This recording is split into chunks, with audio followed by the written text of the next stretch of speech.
గురు బ్రహ్మ గురు విష్ణు గురుదేవో మహేశ్వర గురు సాక్షాత్ పరబ్రహ్మ తస్మై శ్రీ గురవే నమః. ఓం నమో బ్రహ్మాదిభ్యో బ్రహ్మ విద్యా సంప్రదాయ కర్తృభ్యో వంశ ఋషిభ్యో మహద్భ్యో నమో గురుభ్యః.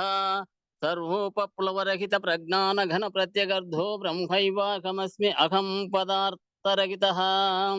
గురవే సర్వలోకానాం విషజే భవరోగిణాం నిదయే సర్వ విద్యానాం శ్రీ దక్షిణామూర్తయే నమః. ఓంకారపీఠ సిద్ధాంతం బ్రహ్మ విద్యోపదేశికాం శ్రీమన్నారాయణం సూర్యం సద్గురుభ్యో నమో నమః. యాజ్ఞవల్కం చ జనకం సుఖ సాందీపమీశ్వరం కృష్ణమర్జున సంయుక్తం ఉద్ధవం చ నమో నమః. బ్రహ్మానంద యోగీంద్రం రామానంద జ్ఞానేశ్వరః సఖజానంద యోగీశ రామావధూత గురుం భజామి. అంబికా శివయోగేంద్రం వేమన యోగి సద్గురుం నిరంజన వెంకయార్య తిరువెంగళ గురుం భజే. శ్రీధర స్వామి యోగేంద్రం శివరామాఖ్య దీక్షితం కంబాలూరి అపబ్రహ్మం సద్గురుభ్యో నమో నమః. పరశురామ సీతారామ భాగవత కృష్ణ యోగినః ఫీల్కాన లక్ష్మణార్య సద్గురుభ్యో నమో నమః. బృహద్వాసిష్ట సిద్ధాంతం పూర్ణబోధోపదేశికాం వెంకటేశ్వర యోగేంద్రం సద్గురుభ్యో నమో నమః. ఆత్మానాత్మమతీతమనిశం కేవలాత్మోపదేశికాం వేముల రామయార్య యోగేంద్రం సద్గురుభ్యో నమో నమః. ప్రణవాతీతమగమ్యం పరా ప్రకృతిరహితం పరమచలోపదేశికా శ్రీరాజయాఖ్య గురుం భజే. శ్రీ బ్రహ్మ విద్యా సిద్ధాంతం అచల తత్వోపదేశికా శ్రీ నాగయార్య యోగేంద్రం సద్గురుభ్యో నమో నమః. ద్వయాత్మరహిత సిద్ధాంతం పరమ పురుష ప్రబోధకం శ్రీ వివేకానంద సుబ్బయార్య సద్గురుభ్యో నమో నమః. క్షరాక్షరమతీతం చ అచల పూర్ణోపదేశికం శ్రీ పూర్ణానంద పుల్లయార్య సద్గురుభ్యో నమో నమః. అస్మద్గురు సమారంభం కృష్ణ సాందీప మధ్యమాం ఓంకారపీఠ పర్యంతం వందే గురు పరంపరం. జై సద్గురు ప్రభు మహారాజుకు జై.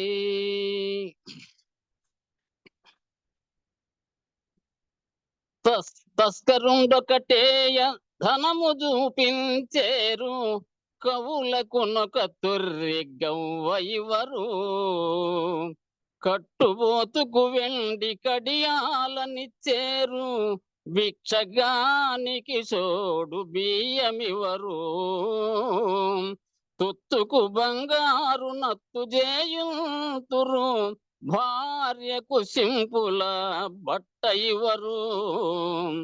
వేషధారుల చూసి వెల ఇచ్చి మృక్కేరు బాపట్టిలుకే తేర పలుకరెవరు. బాధ గురువులు పీడించ పదులు నోర్ల నిత్యదరుగాని నిజ గురువుకెవ్వరివరు. వాసరము వాడపలియాగదాస వినుత విమల సుగుణ ప్రకాశ శ్రీ వెంకటేశ.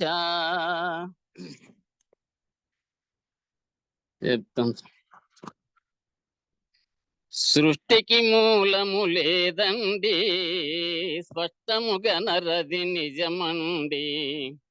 శ్రేష్టల మూలము మనమండి వ్యక్తి సమిష్టిని తెలియండి. నిష్టను గురుపద మెరుగండి ఇష్టము సంపూర్తవునండి. సృష్టికి మూలము లేదండి స్పష్టముగా నరది నిజమండి. దుష్ట పనులు మనకేలండి ద్రష్టను వేగమి కనుగొండి. దుష్ట పనులు మనకేలండి ద్రష్టను వేగమి కనుగొండి. సృష్టికిలో వెలినుండండి స్పష్టను గురువుల గొలచండి. సృష్టికి మూలము లేదండి స్పష్టముగా నరది నిజమండి. అష్టమదములా ననచండి భ్రష్టులగుచు నిలచెడకండి. అష్టమదములా ననచండి, భ్రష్టులగుచు నిలచెడకండి.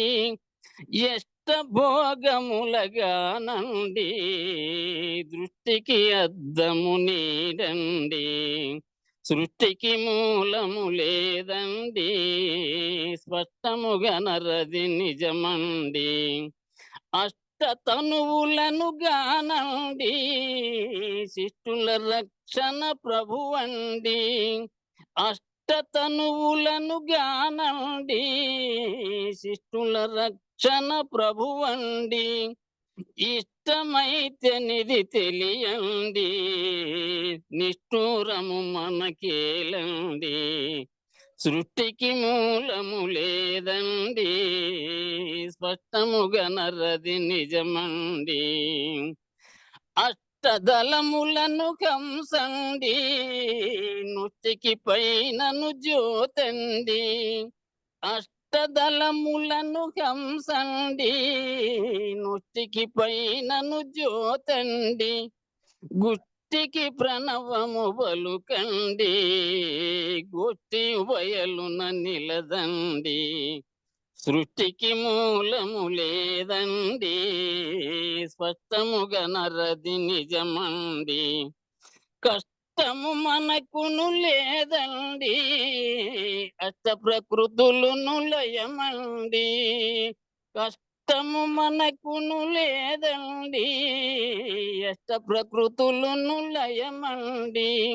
నష్టమును కల ఎరుకండి, శ్రేష్టము గురు కృప నిజమండి. సృష్టికి మూలము లేదండి, స్పష్టముగా నరది నిజమండి. జై సద్గురు ప్రభు మహారాజుకు జై, గురు పరంపరముకు జై. జై గురు. జై గురుదేవ. జై గురు. అందరికీ జై గురు.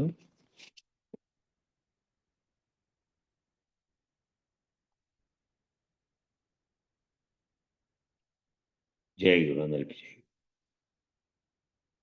ఆత్మైక్య శరీరరహిత యస్వాత్మా శరీరమితి శ్రుతే.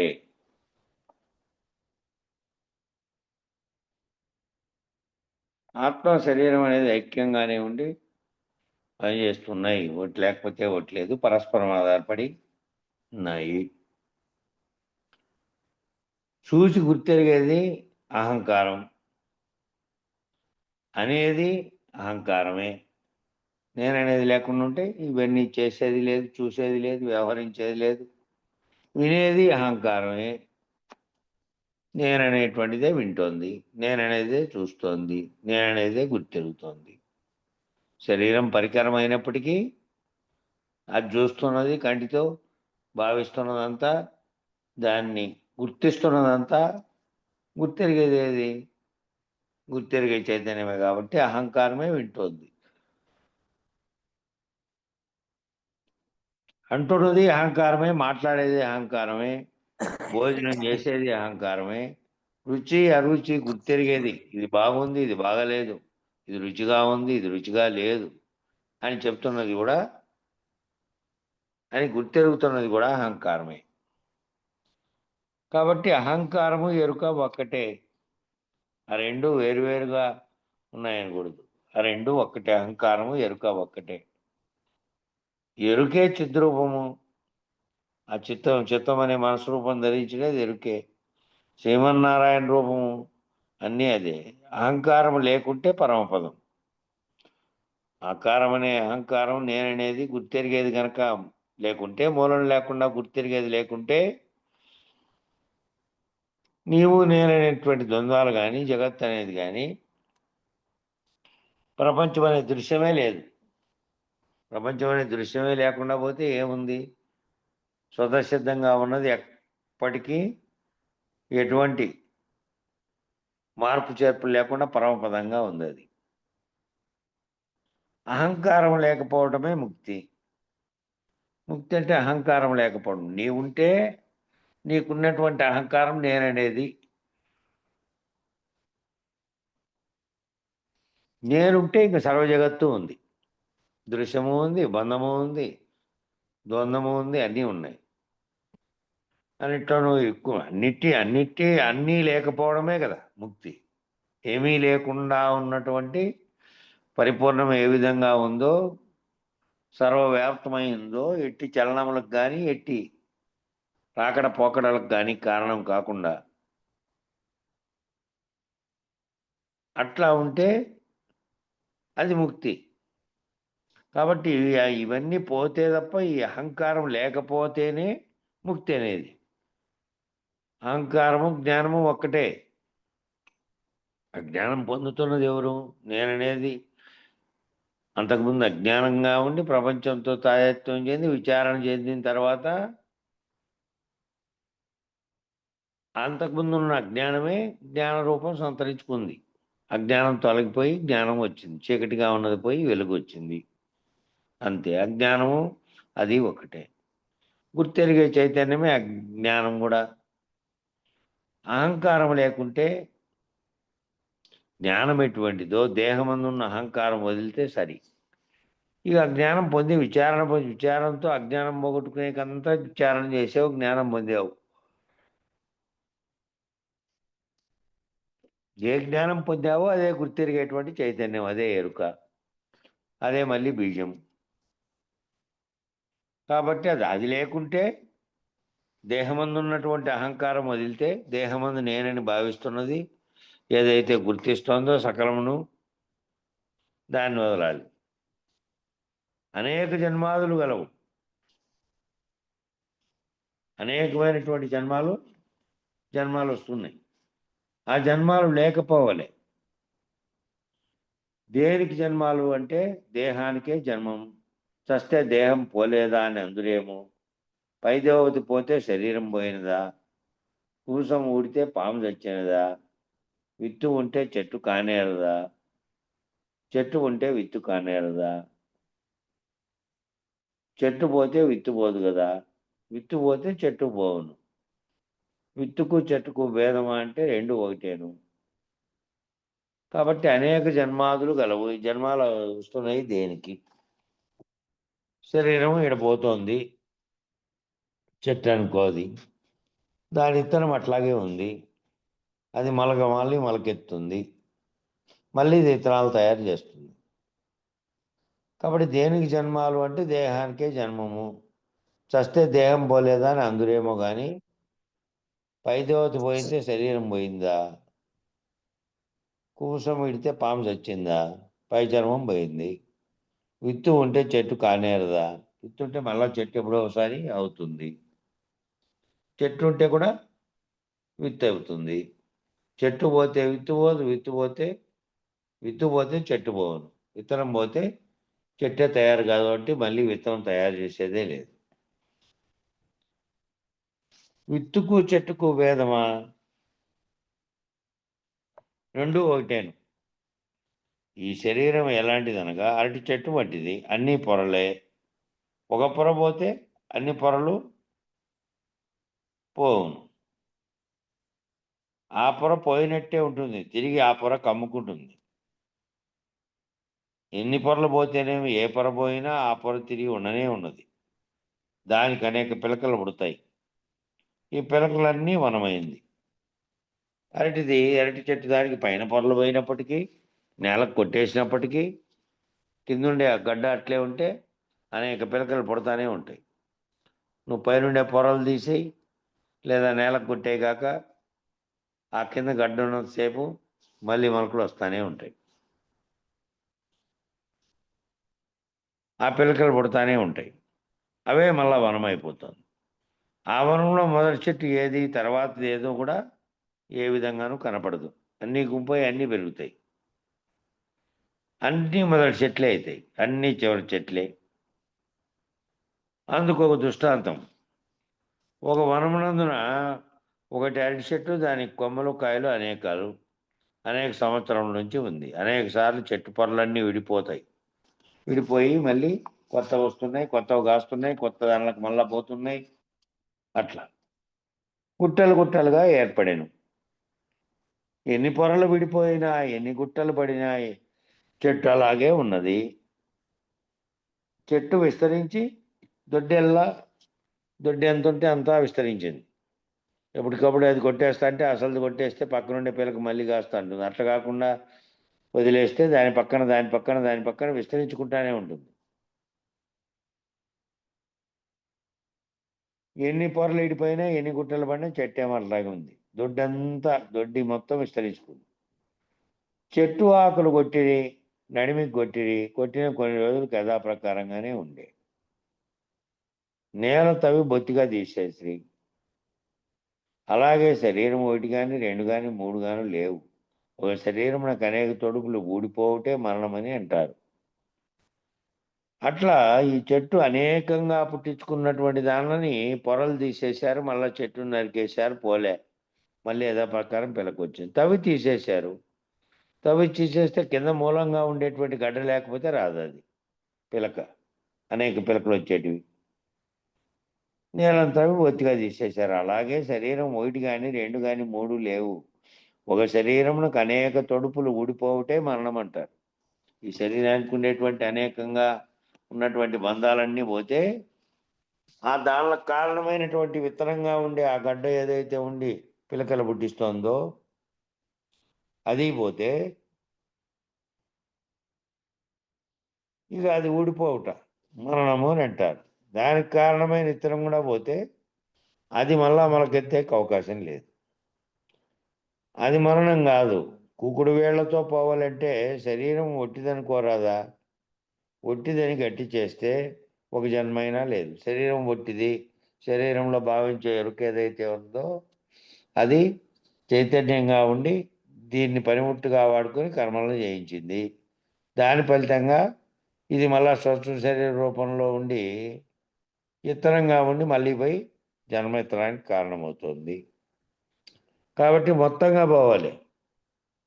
మొత్తంగా పోతే మళ్ళీ పోయేది, మళ్ళీ వచ్చేది లేదు. ఇది ఒట్టిదని గట్టి చేస్తే ఒక జన్మైనా లేదు. ఇది ఒట్టిదని గట్టి చేయడం ఎట్లా? విచారణతో తెలుసుకున్న తర్వాత ఏ జ్ఞానమైతే ఎరుకతోనే పొందావో దాన్ని తొలగించుకునేటువంటిది గురువాక్యం చేత పోవాల. అప్పుడు జరుగుతున్న వ్యవహారాన్ని అంతటినీ కలగా చూస్తే కళ దృష్టాంతం అనేది కళలో వచ్చినవన్నీ ఏ విధంగా లేకుండా పోయినాయో ఆ విధంగా లేకుండా పోతాయి. ఒట్టిదని గట్టి చేస్తే ఒక జన్మైనా లేదు. లేకపోతే జన్మలున్నాయి. ఒట్టిదని గట్టి చేసి అది లేనిది అని ఆ లేని దానికి వచ్చే సంకల్పాలతో నువ్వు తాదాత్మ్యం చెంది వ్యవహరించకుండా లేనిది కల్పిస్తున్నటువంటివన్నీ కలలే అని ఆ కళలోంచి విడిపోయేటట్టు ఉండాలి. దేహం పోతే విముక్తి లేదు. ఒట్టిదని గట్టి చేస్తేనేమో గురు విచారం చేత ఒక జన్మైనా లేదు. లేకపోతే జన్మలు ఉంటానే ఉన్నాయి. దేహం పోయినంత మాత్రాన విముక్తి లేదు. శరీరం పోయింది దానంత మాత్రం చేత విముక్తి లేదు. శరీరం రావడానికి కారణమైంది ఒకటి ఉంది కదా, అది అట్లే ఉంది. దాన్ని బీజనాశనం చేస్తే తప్ప అది మళ్ళీ జన్మకు పోవడానికి సరిపోయేటువంటి సరంజామం అంతా పోతుంది ఇక్కడనే. జన్మకు కారణమైంది ఏది? చేసినటువంటి కర్మ ఫలితాలు అనుభవించడానికి మళ్ళీ ఉపాధిని ధరించడం. అది లేకుండా పోతే పోతుంది. అంతేగాని దేహం పోతే విముక్తి లేదు. అంకురమును పోగొట్టవలెను. ఏదైతే మొలుస్తోందో అంకురాన్నే దాంట్లో అంకురించుతున్న దాన్ని పోగొట్టాలి. అంకురం నేటిది కాదు.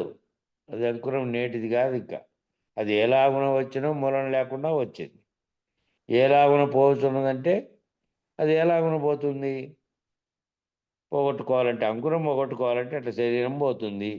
అది ముసలిదైపోయి అది చేతకాక పంచంలో పడి శక్తి సన్నగిల్చి మళ్ళీ పోతుంది. కానీ ఈ మూలం లేనిది ఏ విధంగా వచ్చింది? అంకురం ఎత్తేకి మళ్ళీ పోయి అంకురం ఎత్తి ఉపాధి ధరిస్తుంది కదా, ఆ అంకురం ఇప్పుడుదే, నేటిది కాదు. ఎలాగున వచ్చిందో తెలియదు. ఎలాగున పోవచ్చున్నదంటే ఆవరణం లేని గురువు కావాలను. ఎలాగున పోతుందంటే దాన్ని నడిపించే గురువు కావాలి. అది ఎలాగున మూలం లేకుండా వచ్చిందో ఎన్నో లక్షల ఏళ్ల క్రితం జీవులు సృష్టి ఉత్పత్తి అయినప్పుడు ఎప్పటి నుంచి వచ్చి అనేక జన్మలు వేలాది జన్మలు ఎత్తుకుంటూ వస్తుందో తెలియదు. ఆ ఆవరణ లేని గురువు అయితే దాన్ని తొలగిస్తాడు. ఆ మళ్ళా పుట్టకుండా ఉండేటువంటి స్థితి కలగాలంటే ఆ ఉన్నటువంటిది ఏది కల్పిస్తోంది, ఏది కారణమవుతోంది, ఆ కారణాన్ని తొలగించేటువంటిది అవుతారు. అట్టి గురువు ఆవరణ లేనటువంటి గురువు దొరికితే, ఆవరణ లేని గురువు దొరికితే ఏం చేస్తాడు? మొత్తం నీకు కారణంగా ఉన్నది ఏది పరిణమిస్తోందో, ఏది మళ్ళీ అంకురిస్తోందో అట్టి ఎరుకను పోగొడతాడు. ఆ ఎరుక సంకల్పించడం వలనే సంకల్పమే సృష్టికి మూలంగా ఉన్నది. నీకు ఇంతకు ముందుగా వచ్చినటువంటి అనేక జన్మలకు కూడా మూలంగా ఉన్నది. కాబట్టి అది ఎలాగున పోతుందంటే ఆవరణ లేని గురువు కావాలి. అతను దొరికితే ఈ భ్రమ పోతుంది. దొరకడం అంటే దొరికితే మళ్ళీ నీ కృషితేనే దొరుకుతానే మాయమంత్రం వేసేది కానే కాదు ఇది. లేదంటే ఒక కథ చెప్పి పంపించేది కాదు. లేదంటే ఒక యజ్ఞయాగాలు చేసేద్దాం రా, ఇంత ఖర్చు పెట్టుకో, సాయంత్రానికి నీకు అయిపోతుంది అనేది కాదు ఇది. నిరంతరం దాని మీద ఉంటేనే అవుతుంది ఇది. గురువాక్యం మీద గురు విచారణలో పాల్గొని ఒక్కటొక్కటిగా ఉన్నటువంటి ఒక్కటి కాదు భ్రాంతి, అనేకంగా ఉన్నటువంటివన్నీ పోయిన తర్వాత సర్వభ్రాంతి రహితం అయినటువంటి స్థితిని కల్పిస్తాడు. అహంకారము శరీరంలో ఎక్కడెక్కడాను ఉన్నవో అక్కడల్లా భ్రమలు ఉన్నాయి. అహంకారం అనేది శరీరం అనేటువంటి ఉపాధి ధరించిన దాంట్లోనే నేననే అహంకారం ఉన్నది. అవి ఎక్కడెక్కడ ఉన్నాయో ఏది నేను ఆ నేను అహంకారము శరీరాలు ఎక్కడెక్కడైతే ఉన్నావో అక్కడల్లా భ్రమలు ఉన్నాయి. అవి ఎక్కడెక్కడైతే ఉన్నాయి అక్కడంతా భ్రమలు ఉన్నాయి. భ్రాంతులు విడవడమే, భ్రమ లేకుండా పోవడమే. నేను లేకుండా పోడితేనే లేదు. ఆ అహంకారం విడిస్తే చాలు. ఈ నేనని ఏదైతే అంటుందో మేనులో చేరి నేనంటున్నది పోతే చాలు. అది విడుచుట ఎలాగంటే మూలం లేని గుర్తెరిగే శరీరం ఏమీ లేదని తెలుసుకోవాలి. మూలం లేకుండానే వచ్చినటువంటి ఈ సంకల్పం చేత వచ్చిందో అదే ఎరుకగా ఉన్నది. ఆ ఎరుక ఎక్కడి నుంచి ఎలా వచ్చిందో తెలియదు. అది మూలం లేకుండానే వచ్చిందని తెలుసుకొని మూలం లేని గుర్తెరిగే శరీరాన్ని వదిలితే, గురువాక్యం చేత వదిలితే, మేల్కొంటే కలబోతుంది. కలలోంచి మేల్కొంటే కలబోయినట్టు గుర్తెరిగే దాంట్లో నుంచి పోగొట్టుకునేటువంటి గురుమేల్క చేత మేల్కొంటే ఇది తెలిస్తే చాలును. అంటే ఏది మూలం లేని గుర్తెరిగే శరీరం ఏమీ లేదని తెలుసుకోవాలి. ఇది తెలిస్తే చాలును.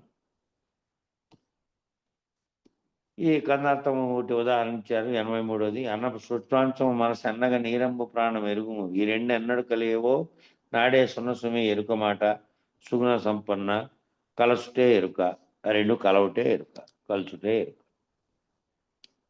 అన్నం సృష్టాంశంగా ఉన్నది, మనసుగా ఉంది. అన్నం సృష్టాంశము ఆహారం తిని పదార్థం శరీరం లేకపోతుంది. శరీరంలో ఉన్నటువంటి ప్రాణంతో కలిసి ఈ సర్వము గుర్తెరిగేటువంటిది అవుతుంది. ప్రాణం లేని దాంట్లోనూ లేదు. ప్రాణం ఉండి ఆ ప్రాణంలో సూక్ష్మాంశమైనటువంటి మనసు కలవకుండా ఉంటే కూడా అది గుర్తించలేదు. అవి రెండు కలిసినంత మాత్రం మనసు చెలిస్తూ ఉంటుంది. చెలించేదానికి కారణమైనటువంటి ఎరుక ఉంటుంది. కాబట్టి తెలుసుకోవాలి. ఇది ఎవరైతే ఈ సూక్ష్మాంశంగా ఉన్నటువంటిది ఆ మనసు కలియకుండా ఎప్పుడైతే అవుతుందో అప్పుడే ఎరుక లేనిది. కాబట్టి శరీరం పోయి శరీరం చనిపోతే కలిగేటువంటిది కాకుండా శరీరం ఉన్నట్టుగానే గుర్తెరిగే చైతన్యంగా ఉన్నప్పుడు అది గుర్తెరుగుతున్నటువంటి సర్వమును ఈ అంశాలను గుర్తెరిగి తాను ఉన్నట్లే తాను శరీరంగా పరిణామం చెందినటువంటి దాంతో తాదాత్మ్యం చెందకుండా శరీరానికి కలిగే అనుభూతులు విషయాలతో అవి మళ్ళీ కలిగించే ప్రేరణతో కలిగకుండా ఉన్నటువంటి మనసుగా ఉండి ఆ మనసును రైతపరుచుకునేటువంటి దానికి మూలంగా ఉండి దానికి చైతన్యం ఇస్తున్నటువంటి ప్రకాశింపజేస్తున్నటువంటి ఆత్మ అనే చైతన్యమే ఎరుకగా ఉన్నది. అది ప్రకాశించకుండా ఇవన్నీ ఏమీ చేయవు. కాబట్టి దాన్ని తొలగించుకునేటువంటి ప్రయత్నం చేసి దాన్ని తొలగించుకుంటే అప్పుడే ఇంక ఇది లేదు. అవి కలవకుండా ఉంటే, దీనితో తాదాత్మ్యం చెందకుండా ఉంటే, దాన్ని నాశనం చేసుకుంటే అది లేనిదిగా అయితే, అప్పుడు దీంతో కలవకుండా ఉన్నటువంటిది ముందే ఎప్పుడు శరీరం కృషించేది ఎప్పుడో ఆఖరిలో కాదు. ముందుగానే నిర్ణయమై ఉండాలి. నీ గుర్తెరిగి ఏదైతే నీలో గుర్తెరుగుతోందో అది ముందుగానే నిర్ణయమై దృఢమై చెందిండాలి. దృఢం చెందిండకపోతే అదేదో తెలుసుకొని ఆఖరిలో తెలుసుకొని చెవిలో మంత్రాన్ని అనుకున్నప్పుడు కాదు అది. అంతకుముందు నుంచి అనేక సంవత్సరాలు గురువాక్యం చేత నీ సర్వభ్రాంతులు పోయి ఏ స్థితిలో కూడా మళ్ళీ భ్రాంతి కలగని స్థితిలోకి వచ్చి ఉండాలి నువ్వు. అట్లుండి దృఢమైంటే తప్ప దాన్ని పోగొట్టుకోవడం అనేది కష్టం. సుషుప్తిలో ఎరుక ఉన్నదా? మూర్ఛలో ఎరుక ఉన్నదా? నిద్రావస్థలో ఉన్నప్పుడు ఎరుకుందా ఎక్కడన్నా? మూర్ఛపోయినావు, మూర్ఛపోయినప్పుడు ఎరుకున్నదా? మరుపులో ఎరుకున్నదా? మరుపు చెందావు. మేల్కొనే జాగ్రత్తావస్థలో ఉన్నప్పుడు కూడా మరుపు చెందుతున్నావు కదా. మననంలో ఎరుక ఉన్నదా? లేదు. మూలం లేని గుర్తెరిగే శరీరం ఏమీ లేదు. మూలం లేకుండా ఈ గుర్తెరిగేది ఏదైతే ఉన్నదో ఆ గుర్తెరిగేది ఏమీ లేదు.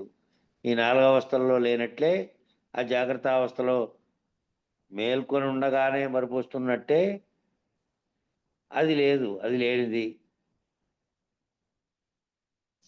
కలలో కలిగినవన్నీ ఏ విధంగా కలగంటున్నంతసేపు నిజంగా ఉన్నప్పటికీ మేల్కొంటే ఎలా లేవో, శరీరం ఉన్నంతసేపు శరీరంలో గుర్తెరిగేది ఆలోచనలు చేసినంత వరకు, సంకల్పాలు చేసినంత వరకు, విషయాలకు పోయినంత వరకు, వాటిలో అనుభూతుల్ని మళ్ళీ గుర్తు చేసుకొని కోరినంత వరకు అది ఉండనే ఉంటుంది.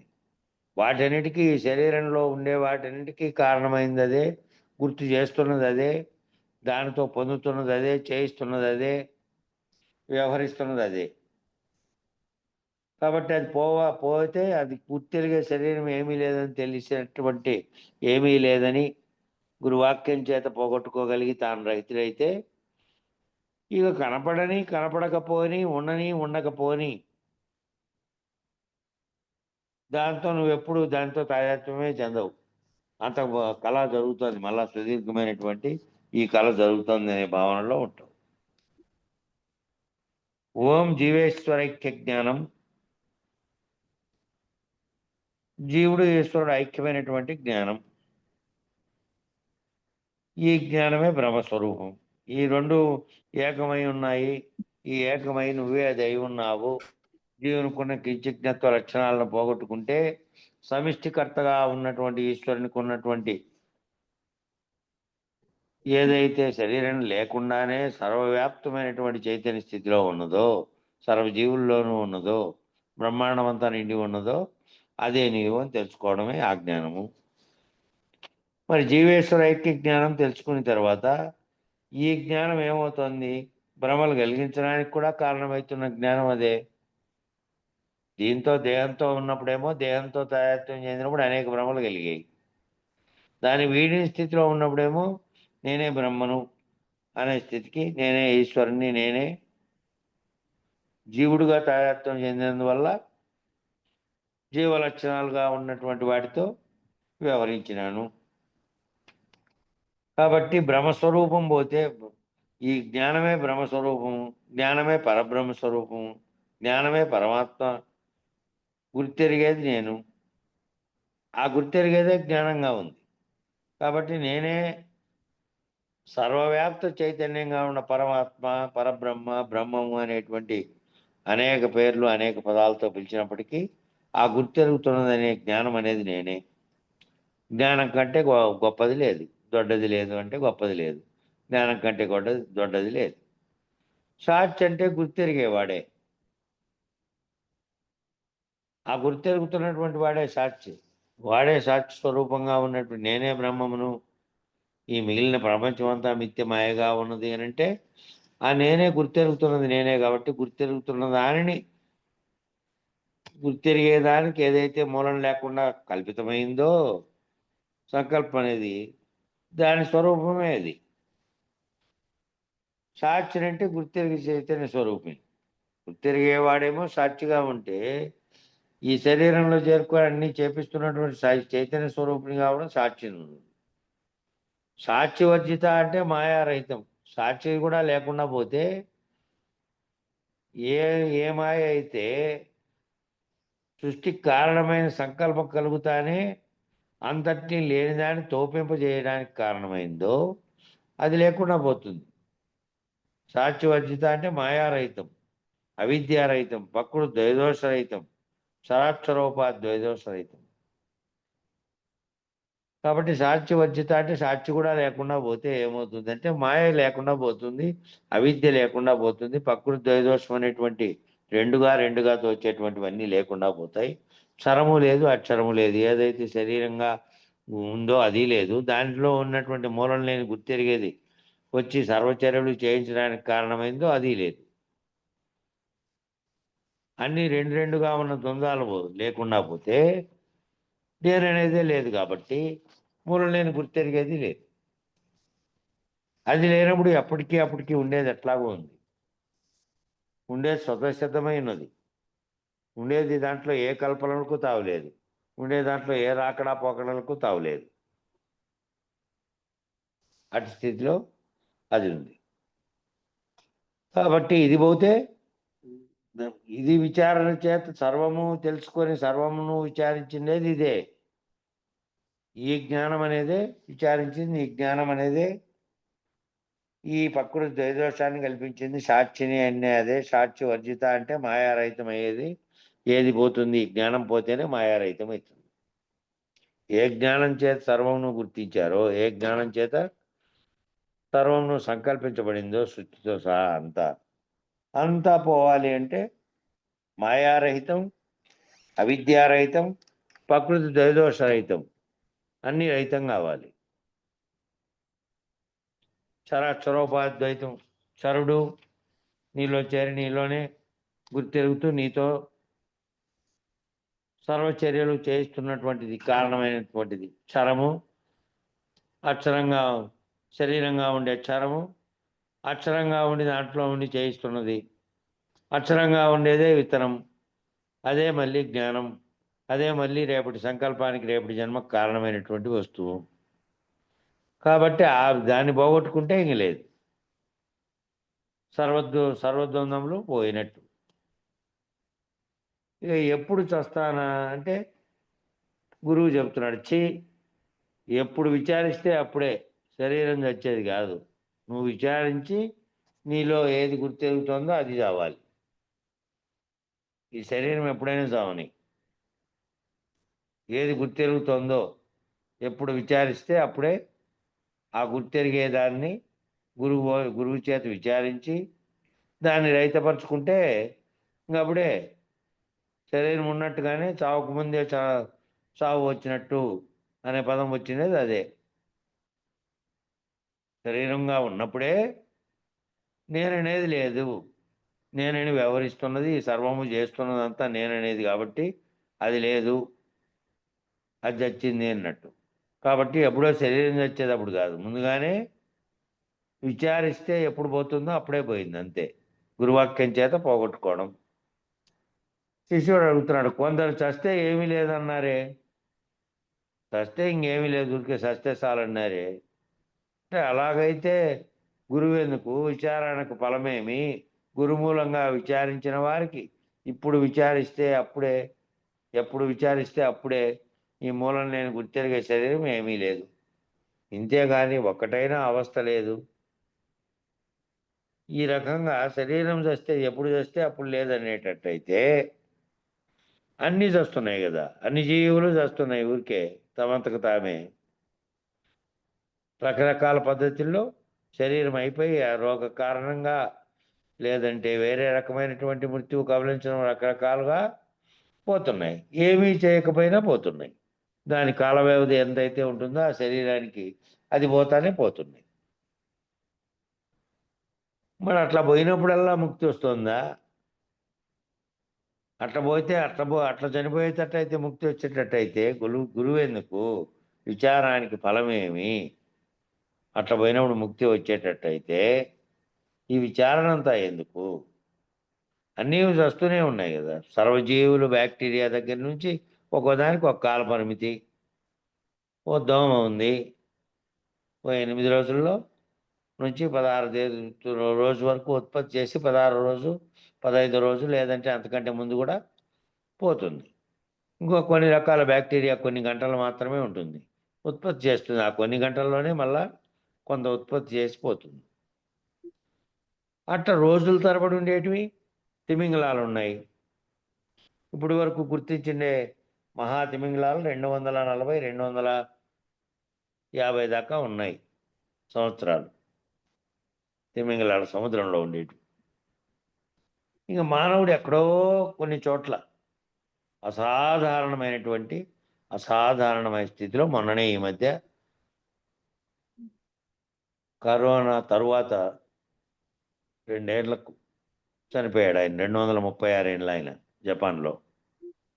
ఆయనే అత్యంత పెద్ద వయస్కుడుగా భావించారు. అది 236. అదే ఇంతవరకు ఇటీవల కాలంలో గుర్తెరిగినది. అంతకుముందు ఇవన్నీ గుర్తెరగకుండా ఉండే రోజుల్లో 1000 ఏళ్ల కిందట అంతకుముందు ఎవరన్నా ఉందో ఏమో తెలీదు.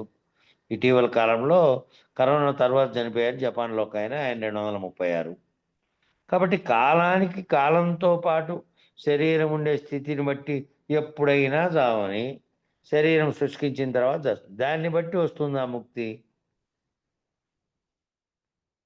శరీరం కొనసాగే కొద్దీ ఇంకా ఆఖరి స్థితుల్లో అనేకమైనటువంటి ఇబ్బందులు కలుగుతూనే ఉంటాయి ఇంకా. కాబట్టి దాన్ని బట్టి రాదు, దాన్ని బట్టి ముక్తి వచ్చేదేమి ఉండదు. కొందరు అన్నారు అని చెప్తున్నాడు శిష్యుడు, సస్తే ఏమి లేదన్నారంటే అలాగైతే గురువెందుకు? విచారానికి ఫలమేమి? గురుమూలంగా విచారించిన వారికి ఎప్పుడు విచారిస్తే అప్పుడే ఈ మూలం లేని గుర్తెరిగే శరీరం ఏమీ లేదు. కాబట్టి శరీరం పతనం చెందడం కాదు. వాటిలైన శబ్దాలు వస్తాయి. కాబట్టి విచారిస్తున్నటువంటి గుర్తెరిగేది కాబట్టి అదే మూలం లేకుండా వచ్చి సర్వమును సంకల్పించి దీనికి కారణం అవుతుంది కాబట్టి అదే బీజంగా ఉన్నది కాబట్టి మరుజన్మకు అదే కర్మలు చేస్తున్నది కాబట్టి అది పోతే తప్ప విచారించి అది పోతే తప్ప ముక్తి కలిగేది అనేది లేదు. కాబట్టి ఈ మూలం లేని గుర్తెరిగే శరీరం ఏమీ లేదని ఎప్పుడు విచారిస్తే అప్పుడే పోతుంది. ఇది గురువు చేత విచారిస్తే అప్పుడే పోయింది. అప్పుడు అంతేగాని ఒక్కటైనా అవస్థ లేదు. అదంతా అవస్థలని, ఈ అవస్థలనేటివి ఇది పుట్టుకు జరిగినటువంటిది. ఈ జరుగుతున్నటువంటి కళను ఏదైతే కల్పిస్తోందో అది పోతుంది. అది పోవాలి అంటే ఏమిటి? ఒక్కటైన అవస్థ లేకుండా స్వప్నావస్థ గురుడు మేలుకొలిపితే అదే జాగ్రత్త. ఈ స్వప్నావస్థ ఏ స్వప్నావస్థలోంచి మామూలుగా వచ్చే దేహానికి స్వప్నం వచ్చింది, నిద్రపోయినాడు, నిద్రపోయితే సూక్ష్మ శరీరం అనే తైజస్సులో అక్కడ ఉన్నాడు. వచ్చిన దాన్ని గుర్తుపెట్టుకొని అది కల్పించింది. కల్పన చేయడానికి కారణమైనది ఏది మూలం లేకుండా ఎట్లొచ్చిందో తెలియదు. అది రావాలని నువ్వు కోరుకోనులే, అది రాకూడదని కోరుకోనులే. కళ వచ్చింది, కళలోంచి మేల్కొంటానే కళ లేదు అని నీకే తెలిసిపోయింది. ఆ కళ లేదని తెలిసిపోయినది నీకు మామూలుగానే తెలిసిపోయింది. కళ లేదని ప్రతి ఒక్కరికి తెలిసిపోతుంది. మామూలుగా విచారణ చేయని వాళ్ళకు కూడా గురువుతో సంబంధం లేకుండా శిష్యుడిగా ఉండకపోయినా ఏది చేయకపోయినా కళ లేస్తానే కళ లేనిది అని జాగ్రత్త ప్రపంచాన్ని ఎప్పుడైతే గమనించిందో అప్పుడే లేనిది అని తెలుసు. కానీ ఈ స్వప్నావస్థ ఏదైతే జరుగుతుందో జాగ్రత్త అవస్థలో జరుగుతున్నటువంటి నీ జన్మ కారణమైనది వచ్చినప్పటి నుంచి, జన్మ కలిగినప్పటి నుంచి ఏ గుర్తెరిగే చైతన్యం నీలో ఈ కళనంతటినీ జరిపిస్తోందో జీవితాంతంగా సుదీర్ఘంగా. ఈ జాగ్రత్త అనే కళను ఈ మేల్కుంటే అదే జాగ్రత్త. ఆ గురుడు మేల్కొలిపితే ఈ జాగ్రత్త కళలో నుంచి జాగ్రత్త పడితే గురువుగారి చేత మేల్కొల్పబడితే జాగ్రత్త కళలో నుంచి అదే ఇంక జాగ్రత్త. ఆ శరీరానికి వస్తున్న మూడవస్థలుగా ఉన్నటువంటి జాగ్రత్త, స్వప్నము, నిద్ర అవి కాదు. ఈ జాగ్రత్త ఈ గురు మేల్కొవ చేత మేలుకొల్పే జాగ్రత్తలో వస్తే ఇంకా అదే ఆ మేల్కోవడం, ఈ కళలోంచి మేల్కోవడం. ఈ కళ కల్పిస్తున్నటువంటి ఈ జన్మం రావడానికి కారణమైనది కల్పిస్తున్నటువంటి ఈ కళ. ఈ కళ ఎప్పుడు పోయిందో శరీరం ఉండని, శరీరం శుష్కిస్తుంది. శరీరం శుష్కించకపోని 236 ఏళ్ళు జీవించకపోని 100 ఏళ్ళకి 70 ఏళ్ళకి ఎప్పుడన్నా పోని శరీరంతో పనేముంది. శరీరంలోది గుర్తెరుగుతున్నటువంటిది శరీరంలో ఏదైతే సంకల్పించి సర్వ వ్యవస్థలకు కారణమై ఉన్నదో ఇదంతా కూడా చేస్తోందో అది పోతే అదే గురువు గారు మేల్కొల్పే జాగ్రత్త, అదే ప్రబోధ. ఇంతే కానీ 4 అవస్థలు లేవు. ఆ 4 అవస్థలన్నీ నీ విచారణలో నీకన్నీ తెలియజెప్పడానికి ఏర్పరిచినటువంటివే. ఈ భ్రాంతులు పోవడానికి అన్నీ ఒక్కటొక్కటిగా చెప్పబడినటువంటివే. ఇంక అది పోతే ఈ కళ పోయిన తర్వాత ఆ 4 అవస్థలు 3 అవస్థలు దానికి అతీతంగా ఉన్నది తుర్యాతీతము అయినటువంటి స్థితిలోకి పోయిన తర్వాత తుర్యాతీతంగా ఈ అవస్థలను గమనించేవాడెవడు, అవస్థలను గుర్తించేవాడెవరు? అక్కడ తుర్యాతీతమైన తర్వాత ఏది ఉందో బయలు ఏ స్వరూపంలో ఎట్లుందో సర్వవ్యాప్తమై ఉన్నదో చెల్లించకుండా ఏ విధంగా ఉన్నదో నామరూపాలు అనేటివి లేకుండా ఉన్నదో ఎట్టి సంకల్ప వికల్పములు చేయకుండా ఉన్నదో ఎట్టి పరిణామ వికారములు లేకుండా ఉన్నదో చచ్చినది పుట్టినది అని చెప్పడానికి కూడా లేకుండా దానికి ఏ రకమైనటువంటిది లేదో ఆ విధంగా నువ్వు గనక అయిపోతే నీకు వస్తున్నటువంటి జాగ్రత్త కళ కూడా ముగిసిపోతే పరిపూర్ణుడుగా అయిపోతే ఈ 4 అవస్థలుగా తోచేది ఎప్పుడు, 3 అవస్థలుగా తోస్తున్నది ఎప్పుడు? ఈ జాగ్రత్తలో ఉన్నప్పుడు ఈ గుర్తిరిగేది ఈ అవస్థలన్నింటినీ గుర్తు చేస్తున్నటువంటిది ఇది. ఇది ఉంటే కదా ఈ అవస్థలు గుర్తొచ్చేవి కూడా. ఈ అనేక శరీరాలంట అబద్ధము నీలివార్త అన్నాడు. ఆ ఉన్నప్పుడు వ్యవహరించినప్పుడు ఇవన్నీ అనేక శరీరాలుగా తోచినది, అనేక శరీరాలుగా ఉన్నవి, అనేకంగా తోచినటువంటివన్నీ నీ జాగ్రత్తలో కళ అని చెప్పి గురువుగారు తీసేశా. గురువు తీసేసిన తర్వాత ఇంకా 4 అవస్థలు ఎక్కడి నుంచి కనపడే? అది రహితపరచుకుంటే ఇంక 4 అవస్థలు కూడా లేవు. ఇక 102వ అంశము జగత్తు లేదు అంటే ప్రత్యక్షముగా ఉన్నది. జగత్తు లేదు అన్నారనుకో, అద్వైత పద్ధతిలో చెప్పినది జగత్తు లేదు, జగత్తుకు కారణమైనటువంటి బ్రహ్మం ఉన్నది, అది సత్యము నిత్యము అన్నారు. అది ఆ పద్ధతిలో అట్లంటే జగత్తు లేదు అంటే ప్రత్యక్షముగా ఉన్నది. కంటికి కనపడుతుందా లేదా? భౌతిక వస్తు రూపంలో ఉన్నదా లేదా? ఏదైనా ముట్టుకుంటే స్పర్శతో కలుగుతుందా లేదా? కనబడుతుందా లేదా? వస్తు రూపకంగా ఉన్నదా లేదా? కొండ అయిండొచ్చు, చెట్టు అయిండొచ్చు, మనిషి, నీరు, గాలి సర్వము ఉన్నటువంటివన్నీ తెలియబడుతున్నటువంటి పంచభూతాత్మకంగా ఉన్నది ప్రత్యక్షముగా.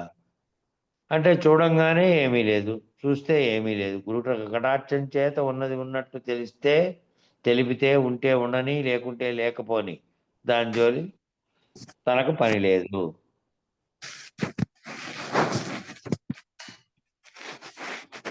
మ్యూట్ చేసుకో సమస్య. కాబట్టి అది ఉంటే ఉండని, లేకుంటే చూసే జగత్తుతో తాదాత్మ్యం చెందితే నీవు ఉన్నట్టే, నేననేది ఉన్నట్టు. చూసే జగత్తుతో చూడబడేటువంటి దృశ్యంతో తాదాత్మ్యం చెందితే నువ్వు ఉన్నావు. అది ఏమీ లేదు, చూస్తే ఏమీ లేదు. గురు కటాక్షం చేత చూస్తే ఆ చూడబడేటువంటి కన్ను అనే దేహంతో ఉన్నటువంటి కన్నుతో దృశ్యంగా కనపడుతున్న దాన్ని నీలోకి తీసుకొని ఆ దృశ్యంతో నువ్వు తాదాత్మ్యం చెందితేనే నీకు ఆ దృశ్యం ఉన్నట్టు, ఆ జగత్తుగా కనపడేది ఉన్నట్టు. మామూలుగా అయితే ఉందా లేదా అంటే ఉంది, కంటి ఎదురుగా ఉంది, కనపడుతోంది కదా. కాబట్టి గురు కటాక్షం చేత, గురువాక్యం చేత చూస్తే, గురు కటాక్షం చేత చూసేటువంటి త్రిపుటి ద్రష్ట, దృష్టి, దృశ్యము మూడు పోతే ఉన్నది ఉన్నట్లుంది, ఉన్నది ఉన్నట్టుగా ఉన్నది. చూసేది, చూడబడేది, చూడబడినటువంటి దృశ్యము, చూసే దృష్టి, చూడబడేవాడు, ముగ్గురికి కారణమైనది ఏది? ఆ త్రిపుటికి కారణమైనదే గుర్తెరిగేది. ఆ కళ లేకుండా పోతే, అది గురుకటాక్షం చేత ఉన్నది ఉన్నట్లు కనుక తెలిస్తే, ఇది ఉంటే ఉండని, లేకుంటే లేకపోని, దాంతో దాని జోలి మనకెందుకు? ఈ మామూలుగా కనపడేటువంటి భౌతిక ప్రపంచంగా ఉన్నటువంటిది జగత్తు ఉంటే ఉండని, లేకుంటే లేకపోని, అంతటికీ కారణమైనటువంటి కారణ వస్తువుగా ఉన్నటువంటిది తొలగిపోతే గురుకటాక్షం చేత, అది ఉన్నప్పటికీ అది కలవలే. కల మేల్కొన్నట్లే జాగ్రత్తను మేల్కొంటే గురు మేల్కొన్నారే, అట్లా మేల్కొంటే ఈ జగత్తు ఉంటే ఉండని, లేకపోతే లేకపోని, దాని జోలి మనకు పని లేదు. నిర్ణయం వేదాల చేత కాకపోయింది, వేదాల చేత నిర్ణయం కాకుండా పోయింది, శాస్త్రాల చేత నిర్ణయం కాకుండా పోయింది. ఆచార్య స్వాముల వారు లేదని నిర్ణయం చేస్తే ఎవరికి లేదని నిశ్చయం కాలేదు. ఆచార్య స్వాముల వారంటే అదే మన అద్వైతాన్ని ప్రతిపాదించినటువంటి శంకరాచార్యుల వారు. వారు నిర్ణయం చేస్తే లేదని, ఎవరికి లేదని నిశ్చయం కాలే. వారు లేదు జగత్తు అన్నారు. జగత్తు దేనికి తోస్తుందో, జగత్తుకు ఇది కారణమైనదో అది సత్యము నిత్యము అన్నారు. మరి దానికే గుర్తిరుగుతుంది, దాని చేతనే ఇదంతా గుర్తిరుగుతుంది కదా. దానికే తెలియబడుతుండేది. ప్రపంచంగా ఉండే జడానికి దాంట్లో ఉండే దేహాలకు కనబడుతోందా, దేహాలకు తెలియబడుతోందా ఈ విషయం? జగత్తు ఉన్నట్టుగా భావించే దృశ్యమంతా జగత్తుకు కనబడుతోందా? జగత్తు లాంటి భౌతిక స్వరూపం కలిగినటువంటి ఏ వస్తువుకు కనపడలే. కనపడచ్చు అంటే ఆ కెమెరా లాంటి దానికి కనపడచ్చు, ఈ కంటికి కనపడచ్చు. కానీ దీన్ని అంతటి ఎరుగుతున్నది ఏది? ఇది ఉన్నట్టుగా, ఇది లేనట్టుగా, ఈ విచారణ చేత ఇదంతా జరుగుతున్నటువంటి దాన్ని ఆయన ప్రతిపాదించే ఆచార్య స్వాముల వారి జగత్తు లేదు, చూసేది, చూడబడేది సర్వము లేవు అయినప్పటికీ, వీటన్నిటికీ కారణమైనటువంటిది ఉందే, కారణమైనటువంటి బ్రహ్మమును చైతన్యంగా ఉన్నటువంటిది అదే. దాన్ని అది ఉన్నది, ఇది లేనిది అని నిర్ణయం చేసినంత మాత్రాన ఏది లేకుండా పోతే ఇది కనపడకుండా ఏది? అది అది ఉన్నంతసేపు అది గుర్తెరిగేదాన్ని చైతన్యపరుస్తూనే ఉంటుంది కదా అది. కాబట్టి ఆచార్య స్వాముల వారు లేదని నిర్ణయం చేస్తే ఎవరికి నిశ్చయమైంది కాలే. జగత్తు లేకపోలేదు, ఉండవద్దు, అది ఉంది. దాన్ని లేకుండా చేయడం ఏది? ఆ విధంగా లేకుండా పోదు అది. ఏదైతే గుర్తెరుగుతున్నదో, జగత్తును, దృశ్యాన్ని, నిన్ను, అహంకారం అనేటువంటి స్వరూపాన్ని ధరించిందో అది లేకుండా పోవాలి. అది లేకుండా పోతే, నేను లేకుండా పోతే, నేనైనా గుర్తెరిగేది లేకుండా పోతే, గుర్తెరిగేది లేనప్పుడు ఏంది గుర్తెరుగుతావు? ఏంది? దృశ్యమంతా ఉంది, ప్రపంచం ఉందే ఉంది. నువ్వు గాఢ నిద్రలో ఉన్నప్పుడు కూడా ఉంది ప్రపంచం. అప్పుడేమన్నా మాయమైందా? ఉంది. జగత్తుగా భౌతిక రూపం ధరించినదంతా ఉంది. నువ్వు పడుకున్న మంచం ఉంది, నువ్వు అక్కడ తినినటువంటి కంచం ఉంది, అన్నీ ఉన్నాయి. కానీ ఏది లేకుండా పోయింది, గుర్తెరిగేది లేకుండా పోయింది, నీకు కనపడలే, నీకు గుర్తెరగలేకుండా ఉన్నావు. అట్లా జగత్తు ఉన్నది, జగత్తు లేకుండా పోవడం కాదు, జగత్తును గుర్తిస్తున్నటువంటిది, జగత్తును అంతటినీ తాదాత్మ్యం చెందుతున్నటువంటిది ఆ నేను అనేది ఉంటే అన్నింటినీ గుర్తెరుగుతూ ఉంది. కాబట్టి జగత్తు లేకపోదు, ఉండవద్దు, నిర్ణయం లేని సాంప్రదాయం కావాలి. అది ఉందని, ఇది లేదని చెప్తున్నది ఏది ఉంది? ఏది నిర్ణయిస్తుంది? గుర్తెరిగేదే నిర్ణయిస్తుంది. ఆ గుర్తెరిగేది పోతే నేను లేదు, నేను లేకుండా ఉంటే ఇదంతా ఉంటే ఉండని, లేకపోతే లేకపోని, నాకెందుకు అనే స్థితిలో అటువంటి నిర్ణయం చేసే సాంప్రదాయం కావాలి. ఆ నిర్ణయం ఎవరు? పరిపూర్ణ గురువు లాంటి వాళ్ళు అశరీరుడు అయినటువంటి గురువు లాంటి వాళ్ళు చేయగలుగుతారు. ఈ మిగతా సాంప్రదాయకంగా ఉండేటువంటివన్నీ ఏదో ఒక స్థితిలో నేను భ్రాంతిని నిలబెడితే అదే మళ్ళీ సర్వమును సృష్టించుకునేటువంటి శక్తి కలిగి ఉంటుంది. దేహి ఉన్నదనే భ్రాంతి ఉన్నంతసేపు జనన మరణ భ్రాంతి తప్పదు. దేహి ఉన్నది, దేహంలో ఉన్నటువంటి గుర్తిరిగే చైతన్యమే దేహి. ఆ దేహము ఉన్నంతసేపు దేహి ఉన్నదనే భ్రాంతి ఉన్నంతసేపు పోవాల్సిన దేహం కాదు. దేహి ఏదైతే ఉందో, ఏదైతే దేహాన్ని అంటుపెట్టుకొని నేనంటుందో, సంకల్పిస్తుందో, అది ఆ భ్రాంతి ఉన్నంతసేపు జనన మరణ భ్రాంతి కూడా తప్పదు. అది ఉన్నంతసేపు నేననేది ఉంది, దానికి పుట్టుక ఉంది, దానికి మరణము ఉన్నది. ఆ పుట్టుక మరణం అనే భ్రాంతి అది కూడా పుట్టనే లేనటువంటి స్థితి లేకపోతే నేనటువంటిది రానే లేదు. ఈ రాకడా పోకడా కలిగినటువంటి దాంట్లో అది జరుగుతున్నటువంటి కళలో నేనున్నా. ఈ విచారణ చేత భ్రాంతులు పోగొట్టుకొని ఈ జాగ్రత్తలో జరుగుతున్న కళను గురువాక్యం చేత పోగొట్టుకుంటే జనన మరణ భ్రాంతి అనేదే లేదు, పుట్టాను సత్తాననేదే లేదు. అందుకే కర్మ ప్రతిపాదిక శాస్త్రం బదులు జ్ఞాన ప్రతిపాదిక శాస్త్రం. కాబట్టి కర్మను ప్రతిపాదించే శాస్త్రం బదులు కర్మ చేయిస్తున్నది గుర్తెరుగుతున్నదే. ఆ ఎరుకే చేయిస్తున్నది, అదే కారణమైనది, మళ్ళీ దాని ఫలితంగానే కలుగుతున్నాయి జన్మలు. కాబట్టి కర్మ ప్రతిపాదిత శాస్త్రం కాకుండా జ్ఞాన ప్రతిపాదిక శాస్త్రం. జ్ఞానం వల్ల కర్మ పుడుతుంది, జ్ఞానం వలనే ప్రేరేపిత జరుగుతున్నటువంటి సర్వచర్యలకు ఏదైతే సర్వపరులు చేయిస్తుందో, చేయడానికి ఆలోచన చేస్తుందో, సంకల్పిస్తుందో, దానికి కారణమైనది జ్ఞానమే. జ్ఞానం చేతనే, జ్ఞానం యొక్క ప్రేరేపణ చేతనే కర్మ పుడుతోంది. కాబట్టి గుర్తెరగటం చేత కర్మ పుడుతుంది, గుర్తెరిగే దాని చేతనే కర్మ పుడుతుంది. గుర్తెరిగే జ్ఞానమే సర్వార్థములు, గుర్తెరిగే జ్ఞానమే సర్వార్థములు, సర్వము గుర్తెరిగే జ్ఞానమే.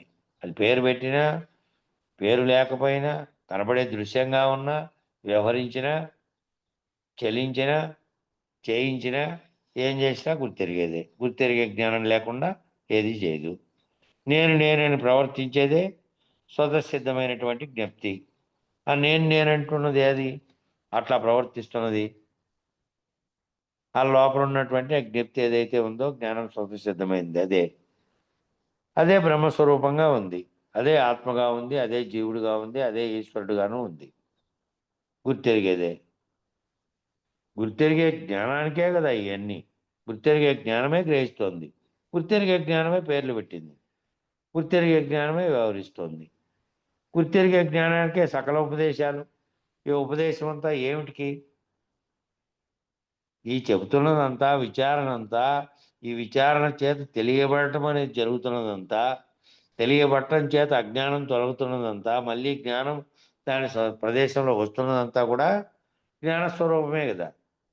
జ్ఞానస్వరూపంగా ఉండే అజ్ఞానం పోగొట్టుకొని జ్ఞానస్వరూపంగా అవుతున్నాం. ఆ జ్ఞానమే నిన్ను నిలబెడుతున్నటువంటి ఉనికిగా ఉంది. ఆ జ్ఞానమే. ఆ జ్ఞానం పోతే నీ ఉనికి లేదు. ఆ గుర్తెరిగే జ్ఞానానికి ఈ సకల ఉపదేశాలు చెబుతున్నవన్నీ ఈ దేనికి చెబుతున్నారు?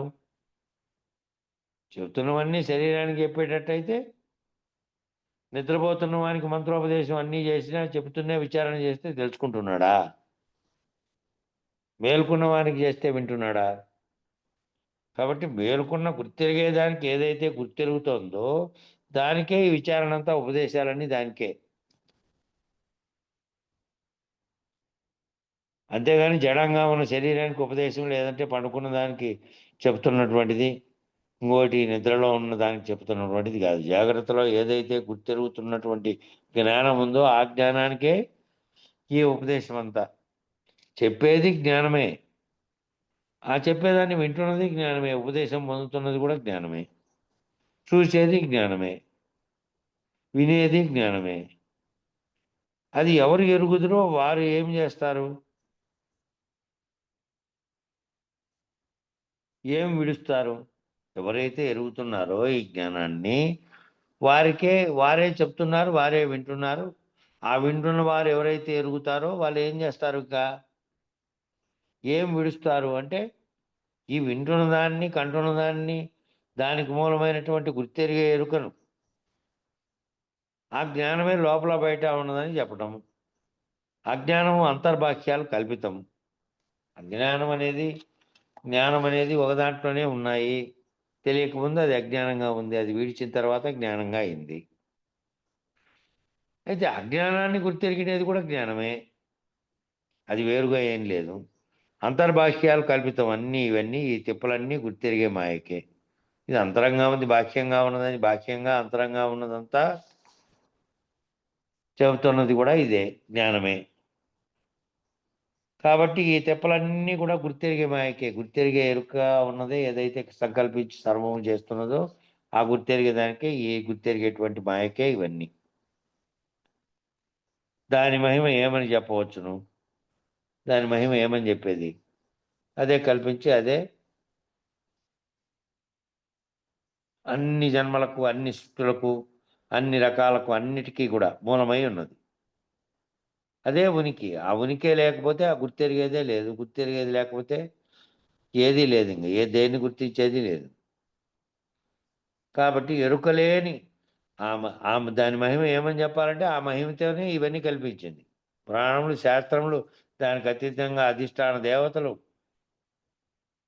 వారి కదలికలు, సమిష్టి కదలడం, వ్యష్టి కదలటం, ఇయన్నీ కూడా ఏమిటికి? జ్ఞానం చేత కల్పించబడినవి, జ్ఞానం చేతనే తెలియబడుతున్నవి. జ్ఞానమే దానికి అధిష్టానంగా ఉంది.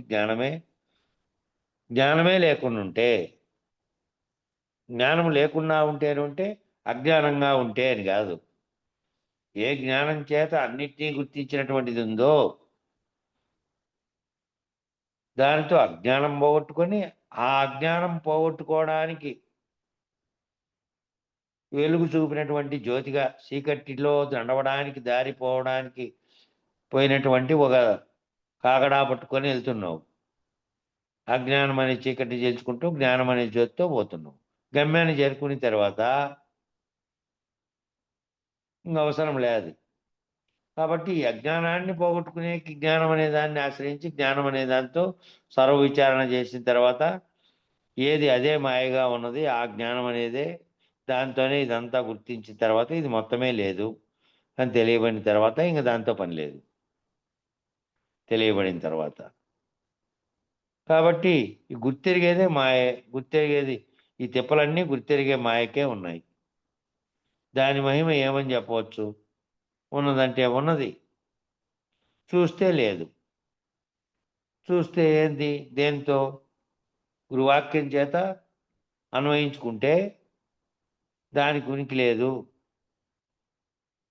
కలలో వచ్చిన వస్తువులకు ఉనికి లేదు. కలలో వచ్చిన వస్తువులు జాగ్రత్తావస్థలో చూస్తే రూపం గాని, లేదా అది పదార్థంగా గాని, వస్తువుగా గాని ఏ రకంగానూ లేదు. అవన్నీ లేవప్పా కలలో వచ్చినవన్నీను. కలలో వచ్చిన పూలు ధరించిన ఆమె సౌందర్యం ఏమీ లేదు. కానీ ఆ వాసన ఉంది నాకు. ఇంగా గుర్తొస్తాంది అనేకుందా? వాసన కూడా కలలో వచ్చింది. ఏం పూలు ధరించింటే ఆ పూల వాసన నాకిప్పుడు గుర్తొచ్చింది అనడానికి లేదు. వాసనతో సహా సర్వము లేదు. కలే లేదు.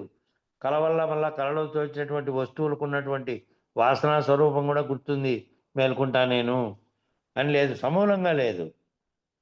దాని వాసనలో లేదు, దాని రూపము లేదు, దాని ఏంది లేదు. కలది.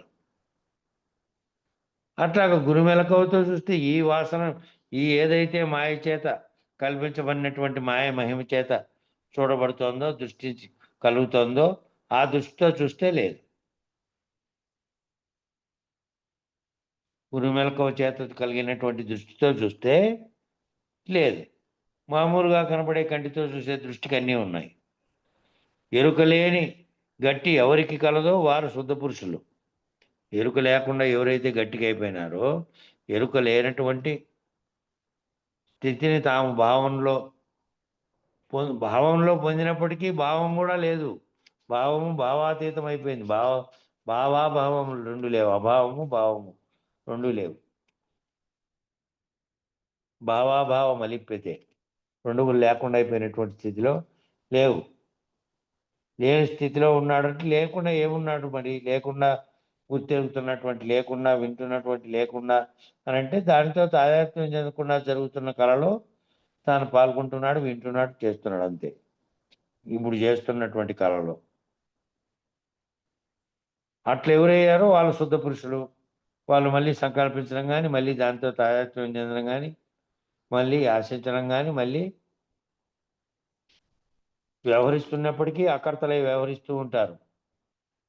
తాను లేనివాడను, తాను చేయవాడను కాదు, తాను ఏ రకమైనటువంటి ఉద్వేగాలకు లోను కాకుండా జరుగుతున్నటువంటి దాన్ని